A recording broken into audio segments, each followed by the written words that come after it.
Hey, Alex here, the Inventory Maestro. I'm going to explain to you why it is necessary for you to focus on moving products that aren't moving, and I'm going to tell you how I did it. So, why should you listen to me? Well, not to brag or anything, but I increased revenue here at our liquor store by $500,000 last year. We're on track so far this year. We're up 40% over last year, all right? So, I'm telling you this because what I'm doing is working, and it's time for me to share it with guys like you. So, let's get right into it. Why is it so important for you to be moving products that aren't moving? This product happens to not be moving for me right now. Because once you have inventory in your store, it is paid for. That's your money. This is my money. This cost me, I think, about 14 bucks, and I bought, I think, 5 cases of it. It's mine now. That's a few $100s of Cantina, whatever the fuck this is, that I have, okay? Now, I'm not moving it. Whose responsibility is that? Is it because I'm in the wrong area, wrong neighborhood? Is it because the bottle's ugly? Is it because the price is wrong? No! It's because I'm not able to sell it well enough. So I'm not going to get into what it takes to be a good salesman. I'm going to give you a great hack to get around this and to start moving products, okay? You want to go into your POS system. You want to go to reports. You're going to go to reports by worst sellers, all right? You want to get the worst selling items by quantity in the past 6 months to a year. You're going to print out that list. You're going to make get a highlighter out, and you're going to highlight all the items that you noticed on that list that you've sold 0, maybe 1, maybe 2 bottles of that said item in the past 6 to 12 months, depending on how aggressive you want to be. Maybe you want to just start with items that you absolutely have not sold at all, right? Whatever you want to do, that's where you're going to start. And I would suggest even further, I would suggest starting with the white wine on that list. Why? Because white wine doesn't age as well as far as marketing goes as red wine and like whiskey, right? Who cares if the whiskey, if you bought it 5 years ago? Who cares if you bought a red wine? I mean, let's not exaggerate here. But white wine, you don't want a 2013 year white wine when it's 2019. It doesn't look good, okay? Apart from, you know, the things that can happen to a wine if you don't store it properly and stuff, it doesn't look good. It gets discolored and all types of stuff. So focus on your white wine. You got the list. If you don't have a POS system, by the way, there's a link in the description. I talk about why it is absolutely crucial if you want to increase business for you to have a POS system. Let's get back to the point here. The white wine. You're going to have a list now. You're going to have your highlighted list of the white wines that aren't selling. Now, you want to do one of two things. You can either A, open up a bottle, or B, have a clearance section. I'm going to get into both options here. Option A, open up a bottle. Open up a bottle of wine like I just did.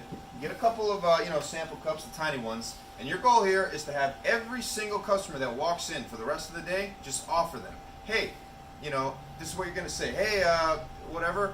I have a beautiful bottle of wine right here, open. If you'd like to try it, I'm more than happy to give you a sample.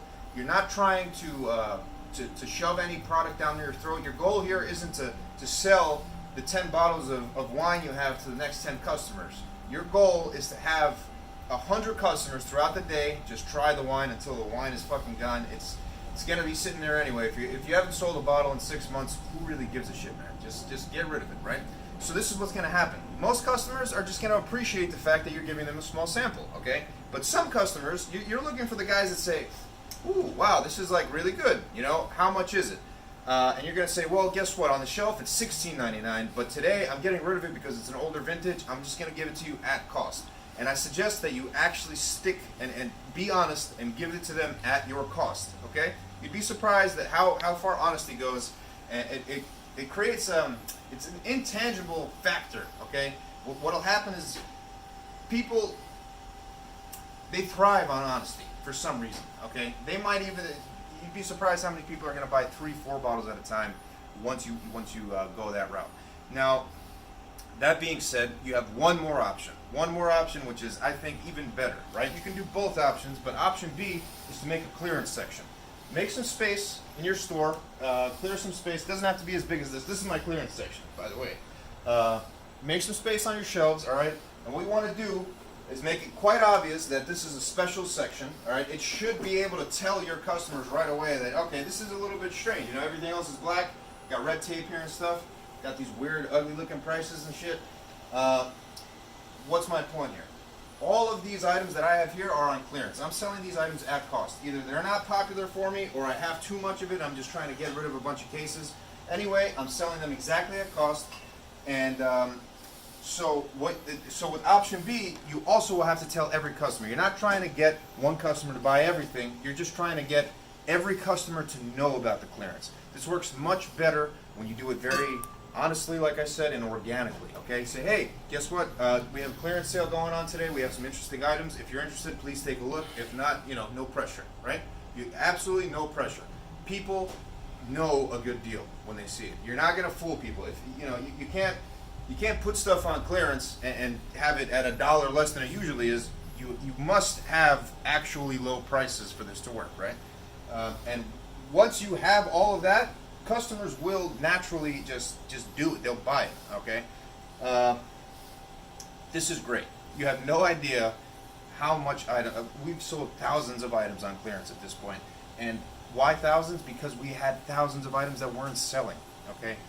So I'm happy to say that this has been a great success. And when I tell you that there's no better feeling as a liquor store owner than getting rid of product that doesn't move. There's no better feeling, my man. I mean, this stuff, I don't even fucking know which sales rep. I don't know why I have this. I really don't know. But it sells on clearance. It would never sell in my store on my shelf at regular price. I mean, you're talking, as busy as we have been, this is still one of those things that just hasn't been selling. So that's clearance in a nutshell. Okay, now don't forget to subscribe. Okay, I know that this is a little bit wishy-washy video stuff, but don't forget to subscribe because I'm coming out with a new video every single day. All I want to do is increase your business, your liquor store business, as best as I can. Now, I didn't finish that as strong as I like to, but I'll see you next time. Fucking